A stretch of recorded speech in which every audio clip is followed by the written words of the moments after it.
because your mind may very well be changed by the end. I know it's ridiculous, right? But anyway, we're going to hear out the arguments on both sides here today. The main question that we are attempting to answer here today is which sci-fi saga rules supreme, Star Wars or Star Trek? So to help decide, let me please welcome our teams. On the Star Wars side, we have Josh Waters, Andrew Price, and Paul O'Malley. Big round of applause for Star Wars, everyone. And for Star Trek, we have Ross Monroe, Greg Mortensen, and Chris Barr. Sorry, what was her name? Jasmine. And Jasmine, instead of someone else. Sorry. So the rules for this debate are simple. Each side will have 30 seconds discussion time and then 90 seconds to answer each of 5 questions. Once every question is answered and you've heard all the arguments, you pick your star using the paddles that you've got on all of your seats there. So we'll start in alphabetical order with Star Trek responding first. Let's start with the first question. Lightsabers versus phaser particle gun. Which is the better personal weapon? You've now got 30 seconds discussion time, and you'll have 1.5 minutes of debate time. The 30 seconds starts now.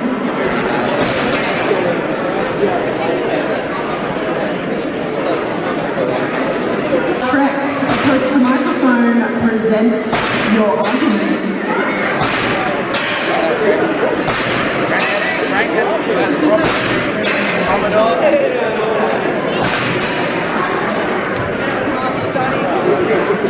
Alright everyone, which is the better thing, lightsaber or the phaser? The phaser actually has a stun setting, so it'll actually kill people. It also gives us a survival tool. And you can also shoot from a distance, so Jedi's on the way to you is happening way in advance. It's also quite easy, you don't need special training like the Jedi or the Sith. That's all I have to say. You're not going to complicate yourself.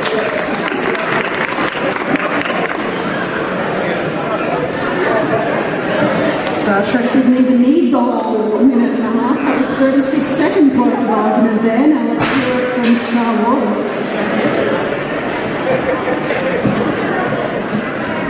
It says a weapon. This is a weapon. You don't need stun settings on a weapon. That's what Tom was carrying it.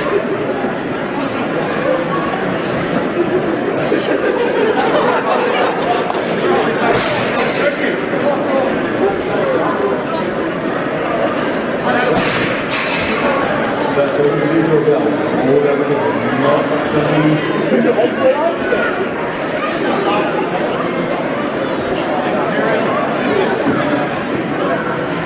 Alright, we've got some very confident debaters up here, but they've been using all of their allocated time to present their arguments. It is now time for question 2. I hope you've worked out who won that round. Because now the team have to answer. You have to travel across space through dangerous territory. Who do you get to captain your ship? Captain James T. Kirk? Han Solo? We've got 30 seconds discussion time. Starting now. It's time to present your argument.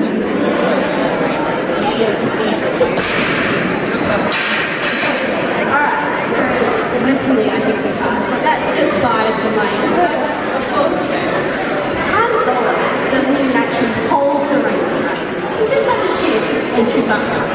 Kirk has a shipload of medical departments, he got the science, he commands about 400 people. How many people does Han Solo have? How many? He's got a dog. He's got a dog. Also,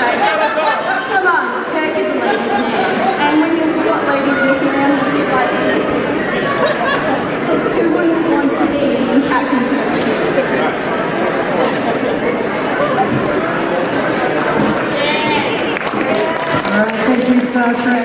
Now it is time for Star Wars to present their argument. You have a minute and a half. Slave labor. We got the green lady. So, T. Kirk, to get out of trouble, needs to get back in time, eject his warp core, or spin the dish off. That's all he does. That's all he doesn't need to do anything. He just says everything's not his fault. It's not his fault. Chewbacca can't talk English. Speak English. I can't talk English. It's basic. Doesn't need to. Is that good? And he is a captain. Still a captain, then he became a general. He's a captain. He's He happens. And a smuggler. And James T. Kirk didn't do anything in parsecs, let alone doing them under 12. How's your walk call? Ejected it yet? Are you going to go back in time? Tribbles. Tribbles. How did that happen? We got one Chewbacca. Prequels. No Tribbles. Don't talk about the prequels. You're right. Star Wars 1, 2, and 3 suck. I cannot confirm or deny that allegation. What are prequels? Han Solo wasn't in the prequels, doesn't count. We can agree that all the prequels suck. Not all of them, all the time. Duel of Fates!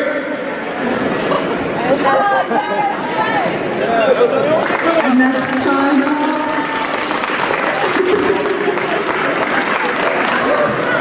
Try and remember in your minds who won that round. We're up to question 3. This is a big one. Which franchise had the bigger influence on pop culture? You've got 30 seconds to discuss amongst yourselves. You'll have a minute and a half to argue your case. Which franchise had the biggest influence on pop culture? What is the bigger influence on pop culture?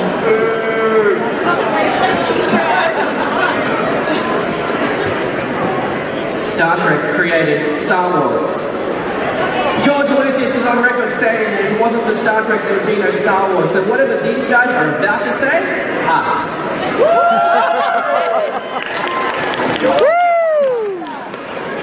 Also, the fact is that Star Trek created all the technology we use right now.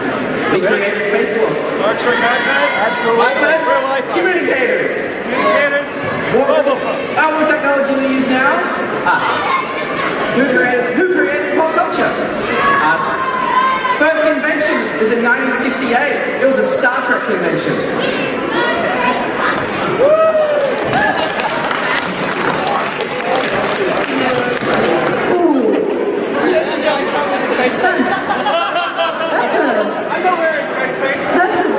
That's a tough act to follow, but Star Wars, please come forward, present your argument as to why you've had the bigger influence on pop culture. I'd just like to point out that you're getting heckled by the kids. I think that proves it right there, doesn't it, ladies and gentlemen? You've heard it from the kids. They're too young to vote. Who is it? The toys are awesome. You know what? iPads are cooler. And I've got a bunch of quotes here. I can guarantee you I could read these quotes out and you would get pretty much all of them. Whereas we could get you guys to come up and maybe quote something and I don't think anyone ever tea, Earl Grey, hot. Live long and prosper. That Klingon vodka that everyone drinks on Netflix time. That's it. Do that. So make the force with you.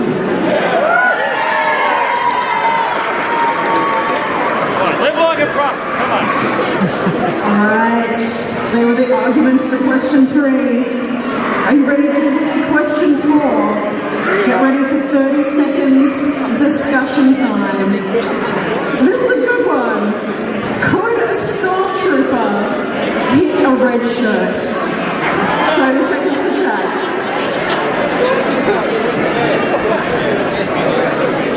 Yes, but let me explain. The stormtrooper would miss the red shirt. The red shirt would then shoot the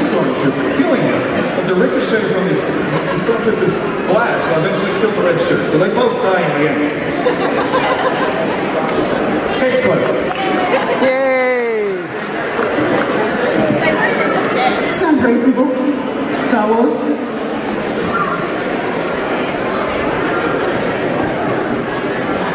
I was just going to say, it's kind of a moot point. It doesn't matter if he hits him or not, the Richard's just going to die. Yeah, just So was how big this whole thing that stormtroopers can't hit anything. Obi-Wan said in A New Hope, only Imperial stormtroopers are so precise. It doesn't matter.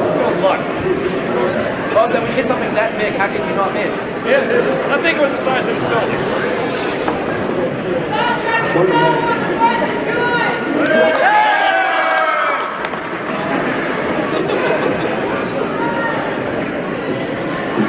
Alright. Who do you think won that round? I think we all won that round, really.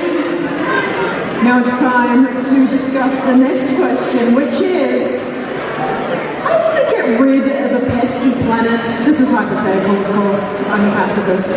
Which weapon of mass destruction do I use? The Death Star or Vulcan red matter? 30 seconds discussion time, starting now.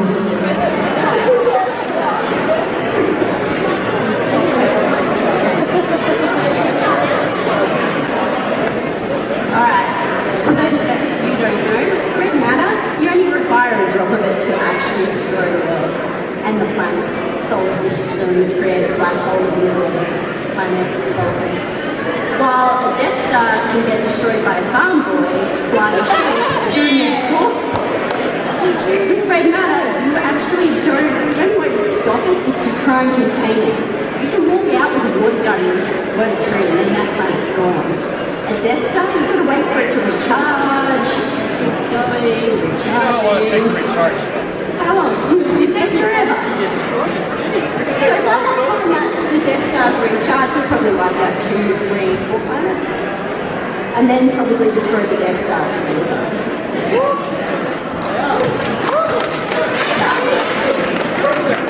Okay, Star Wars, come forth, state your case.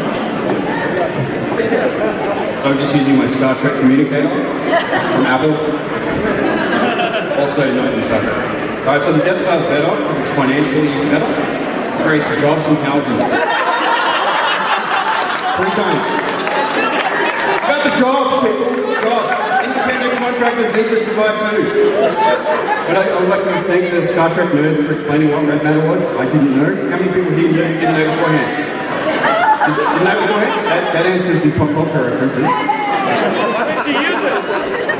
You don't need to.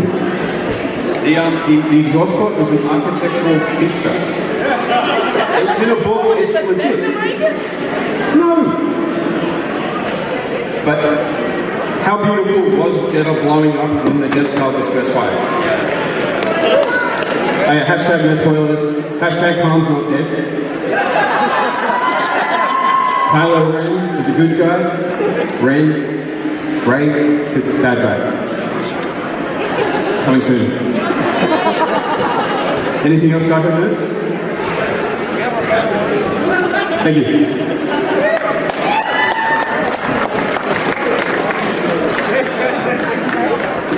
That was the last question, but I am going to allow each team to come forth and just state some final words. I feel like there's been a bit of discussion up here on stage today. I know that there'll be some people in the audience that are undecided, so may I present the Star Trek team with their final argument. Which one's the captain? He's a Commodore. Commodore. Admiral, sorry. You guys invent that too? Yeah. Commodore 64. I'm hold it. All right. In response to jobs in the future, Star Trek doesn't need money anymore. You know, we can replicate stuff. We can create like 3D printers. And it's like you said, we also don't go blowing up planets. That's not in our business of Star Trek. We're all about improving humans, you know, human race. You know. Alien races. Actually, the Empire is pretty racist. You know, white male humans. You don't count. You're a Sith. The one guy. Well,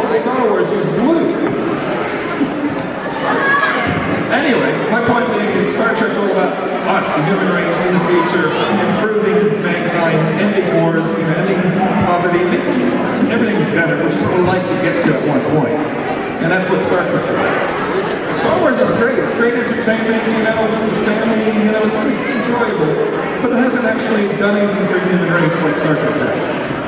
You know, we have scientists making, you know, they're actually working on teleportation. They're actually working on warp drive. Even though hyperdrive is better, I'll keep with that. They're working on it. All right, well, that's all I have to say. Thank you very much. Thank you, Star Trek, Star Wars. Would you like to make a final closing statement? Short and sweet. Keep it simple. Why not both? And at the end of the day, Firefly is better? I was joking about that, it's Star Trek. I mean, Wars. Star Wars. You blew it!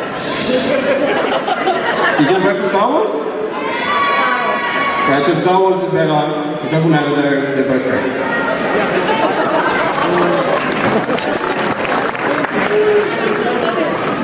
Now it is time for you to decide. Hold up your piece of paper and we are going to count. Oh wow. I'm just going to do a quick count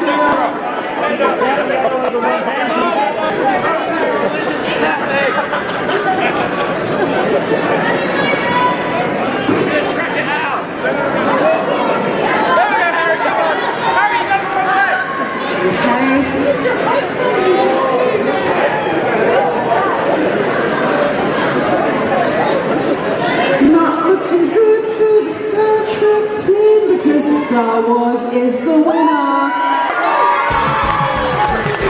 But also for Star Trek, which I think some of us have learned here today have actually made a significant impact on our lives as human beings.